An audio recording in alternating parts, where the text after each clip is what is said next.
بسم اللہ الرحمن الرحیم۔ السلام علیکم اسٹوڈنٹ، آج ہم نظم لوکل بس کے بارے میں پڑھیں گے، جس میں شاعر کا تعارف، نظم کا تعارف اور پہلے بند کی تشریح کریں گے۔ شاعر دلاور فنگار۔ طنزیہ شاعری سے ابتدا کی تھی۔ اشعار میں تحریف و تضمین کا استعمال ہے۔ تحریف سے مطلب یہ ہے کہ کسی اور شاعر کے شعر کے وزن پر چند لفظ بدل کر اس کو تبدیل کر دیا جائے، مزاح یا رنگ دے دیا جائے۔ سماجی ناہمواریوں کا ذکر ہے۔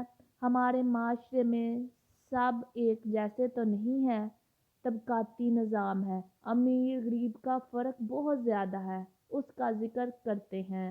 انسانی کمزوریوں کا بیان کرتے ہیں۔ ان کے شعری مجموعے ہیں: ستم ظرفیاں، حادثات، آداب عرض ہیں، انگلیاں فنکار اپنی اور مطلع عرض ہے۔ اس کے بعد نظم کا تعارف۔ نظم یعنی کہ ذرائع آمد و رفت کی سہولیات کا فقدان جو ہے، ان کی جو کمی ہے، اس کے بارے میں بیان کیا گیا ہے اس نظم میں۔ یعنی ٹرانسپورٹ کم ہے، مسافر زیادہ ہیں، تو ایک عجیب صورتحال ہوتی ہے مسافروں کے حوالے سے۔ مسافروں کی بے بسی اور بے چارگی کا بیان ہے اس نظم میں۔ بس میں حبس اور گھٹن ہو جاتی ہے۔ بس کے بار بار رکنے پر مسافروں کو تاخیر ہو رہی ہے۔ مسافروں اور بس کے عملے میں تکرار ہے، یعنی بحث ہو رہی ہے۔ کنڈکٹر کی ہٹ درمی اور سوچ ہے، وہ اپنی بات پر اڑا ہوا ہے۔ اور یہ جو نظم ہے مطلع عرض سے جو ہے وہ لی گئی ہے۔ مسدس کی شکل میں یہ نظم ہے۔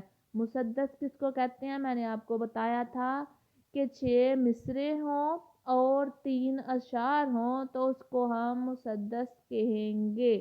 تو پہلا بند دیکھیے کیا ہے: بس میں لٹک رہا تھا کوئی ہار کی طرح، کوئی پرا تھا سایہ دیوار کی طرح، سہما ہوا تھا کوئی گنہگار کی طرح، کوئی پھنسا تھا مرغِ گرفتار کی طرح، محروم ہو گیا تھا کوئی ایک پاؤں سے، جوتا بدل گیا تھا کسی کا کھراؤں سے۔ کھراؤں سے پرانی چپل سے۔ مرغِ گرفتار یعنی کہ جال میں پھنس جانے والا پرندہ، سہما ہوا ڈرا ہوا، سایہ دیوار یعنی کہ دیوار کا سایہ، بے حس و حرکت پڑے رہنا۔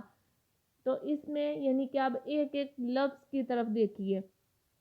بس کیونکہ بار بار رک رہی ہے، اس میں رش جو ہے وہ زیادہ ہے، دکے لگ رہے ہیں، بس کبھی آگے پیچھے بھی چل رہی ہے، سڑکیں خراب ہیں، بس خراب ہے، وہ اوپر نیچے بھی چل رہی ہے، انجن پرانا ہے، وہ دائیں بائیں بھی چل رہی ہے، یعنی کانپ رہی ہے، تو اس میں بیلنس کرنا مشکل ہو جاتا ہے۔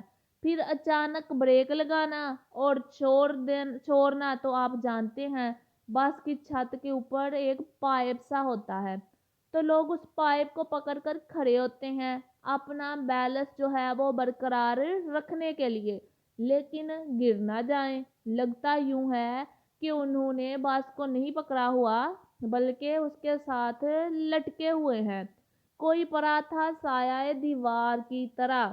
آپ دیکھیے، انسان کو کونے میں نہیں گھس سکتا لیکن سایہ کونے میں گھس جاتا ہے، تو مسافر بھی یوں بیٹھے ہیں بس میں گویا کونے میں گھسے ہوئے ہیں۔ کس طرح گھسے ہوئے ہیں؟ 3 سیٹس ہیں، اس میں 4-5 لوگ بیٹھے ہوئے ہیں، تو یوں لگتا ہے کہ وہ جو ہیں وہ گھسے ہوئے ہی جو ہیں وہ کونوں کے اندر ہیں۔ سہما ہوا تھا کوئی گنہگار کی طرح۔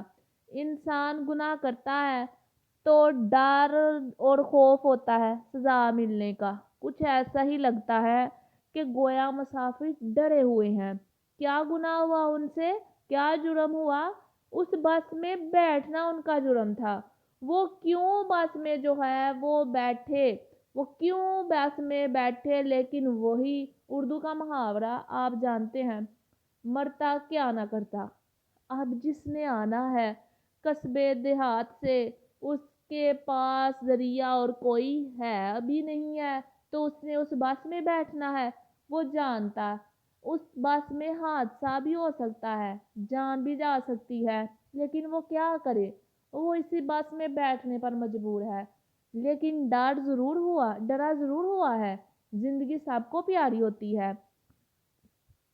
کوئی پھنسا ہوا تھا مرغے گرفتار کی طرح۔ جب آپ پرندے کو قید کرتے ہیں تو وہ پھر پھراتا ہے، تو اس طرف اشارہ ہے کہ وہ ایسے ہی کچھ حالت ہے اس مسافروں کی کہ گویا وہ پھر پھرا رہے ہیں۔ محروم ہو گیا تھا کوئی پاؤں سے، جوتا بدل گیا تھا کسی کا کھروں سے، یعنی رش میں کسی نے پیچھے سے دھکا دیا تو کسی کے پاؤں کا جوتا اتر گیا۔ اب جب وہ دوبارہ پاؤں ڈالے گا جوتے میں تو وہ پاؤں کسی اور کے جوتے میں چلا جائے گا۔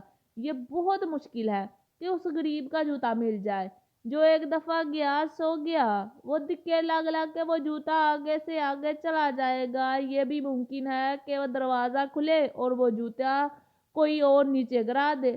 بہت مشکل ہو جاتا ہے۔ جوتا اتر جائے، رش میں اس قدر زیادہ ہوتا ہے بس میں۔ تو اس کا مفہوم کیا ہوگا؟ یہ تو لفظی آپ کو میں نے بتا دی، اس کی تشریح مفہوم۔ لوکل بس میں سوار لوگ ہار کی طرح لٹکے ہوئے ہوتے ہیں اور سایہ دیوار کی طرح کونوں میں گھسے ہوتے ہیں۔ مسافر کسی ممکنہ حادثے سے خوف زدہ بھی ہیں اور قیدی پرندے کی مانند بے بسی کا شکار بھی ہیں۔ تیسرے مصرعے میں کیا کرتا ہے کہ اگر بھیڑ کے سبب کسی کے پاؤں سے جوتا نکل جائے تو پھر رش کے باعث اس کا ملنا وہ ناممکن ہو جاتا ہے۔ تو اس میں اضافی شعر ضرور آپ نے لکھنے ہیں۔ نہ گنجائش کو دیکھ اس میں نہ تو مردم شماری کر، نہ گنجائش کو دیکھ اس میں نہ تو مردم شماری کر، لنگوٹی کس خدا کا نام لے گھس جا سواری کر۔ دوسرا شعر، اب بس گننے کی یہ کوشش کہ ہیں کتنے نفوس اس میں، اب بس گننے کی یہ کوشش کہ ہیں کتنے نفوس اس میں، نفوس انسان، ابس یعنی کہ فضول، کہ نکلے گا ذرا تو دیکھ تیرا بھی جلوس اس میں۔